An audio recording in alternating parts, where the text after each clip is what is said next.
Con bailes, puños al aire, pañoletas verdes y moradas y acompañadas de sus hijos, fue como cientos de mujeres se manifestaron de manera diferente. El Estado opresor es un macho violador.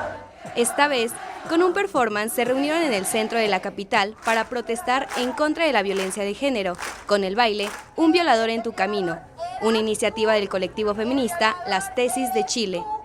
Se congregaron para bailar y cantar como una forma de manifestación artística en contra de los feminicidios en el país.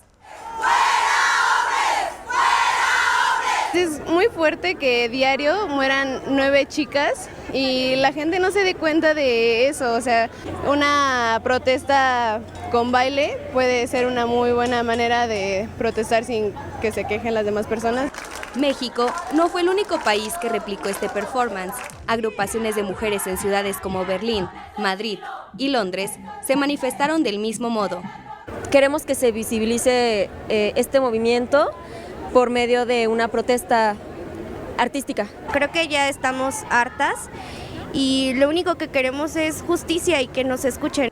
En días anteriores, la jefa de gobierno de la Ciudad de México, Claudia Sheinbaum, decretó la alerta por violencia en contra de las mujeres, la cual tiene como objetivo erradicar esta violencia en el país. Con imágenes de Jesús Arias, 21 Noticias.